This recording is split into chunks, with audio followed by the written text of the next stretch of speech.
Hello বন্ধুরা, welcome to mister Sourav. কেমন আছেন সবাই? আশা করি সবাই ভালো আছেন। তো বন্ধুরা, আজকের ভিডিও টপিক হচ্ছে যে বাংলাদেশ উন্মুক্ত বিশ্ববিদ্যালয় রয়েছে, সেখানে যে এলএলবি প্রোগ্রামটি রয়েছে, এই এলএলবি প্রোগ্রামে যে ভর্তি পরীক্ষা হয় 100 মার্কের, এখানে ভর্তি পরীক্ষায় কত পেলে আপনার চান্স হবে, অর্থাৎ সরাসরি বলতে গেলে যে এই এলএলবি ভর্তি পরীক্ষায় কাট মার্ক আসলে কত। তো বন্ধুরা, দেরি না করে চলুন ভিডিওটি শুরু করে দেবো। তো যারা এখনো মিস্টার সৌরভ চ্যানেলটিকে সাবস্ক্রাইব করেননি, তারা অবশ্যই চ্যানেলটিকে সাবস্ক্রাইব করে দেবেন চাকরি এবং শিক্ষা সম্পর্কিত ভিডিওগুলো সবার আগে পেতে। তো বন্ধুরা, চলে যাবো আমরা ভিডিওতে।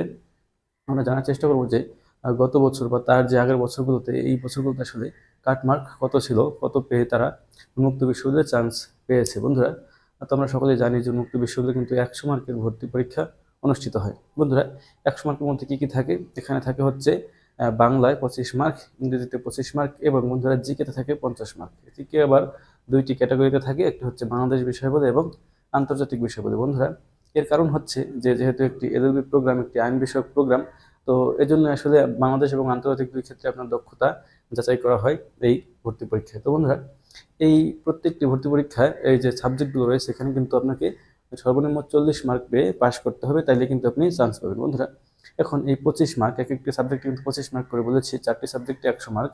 এই 25 মার্কের মধ্যে যদি আমরা 40% করি, তাইলে দেখা যাবে যে 10 মার্ক আসে। অর্থাৎ আপনাকে বাংলায়, ইংরেজিতে এবং আন্তর্জাতিক বিষয়াবলী এবং বাংলাদেশ বিষয়াবলী, এই 4টি বিষয় কিন্তু আলাদা আলাদাভাবে পাশ করতে হবে, এবং সেই পাশ মার্ক হচ্ছে কত? 10 মার্ক। অর্থাৎ বন্ধুরা, 40 পেলে কিন্তু আপনারা মোটামুটি পাশ করবেন। তো বন্ধুরা, যেহেতু উন্মুক্ত বিশ্ববিদ্যালয়ে একটি সিটের একটি লিমিটেশন রয়েছে, অর্থাৎ মোট কিন্তু 100টি সিট এখানে রয়েছে। তো বন্ধুরা, এই 100টি সিটের মধ্যে আশা ধরেন 40 পেয়ে 200 জন পাশ করলো। তো আসলে সিট 100টি, 200 জনকে তো সিট দেওয়া সম্ভব না। তাহলে করণীয় কি বন্ধুরা? তাহলে চলে আসে কাট মার্ক, অর্থাৎ যে 40-এর বেশি পাবে, সর্বনিম্ন কিন্তু একটি মার্ক রয়েছে যে যেটি পেলেই যে 100 নম্বর, 100তম যে জন, তার কিন্তু চান্স হয়ে যাবে। তো বন্ধুরা, সেটি হচ্ছে কাট মার্ক। তো গত বছরগুলোতে যদি আমরা অ্যানালিসিস করি, তাহলে আমরা দেখতে পাই যে পূর্ববর্তী বছরগুলোতে 55+ ছিল কাট মার্ক, অর্থাৎ আপনি যদি 55+ পেয়ে থাকেন, তাহলে কিন্তু চান্স হওয়ার একটা প্রবাবিলিটি ছিল বিগত বছরের আগের বছরে।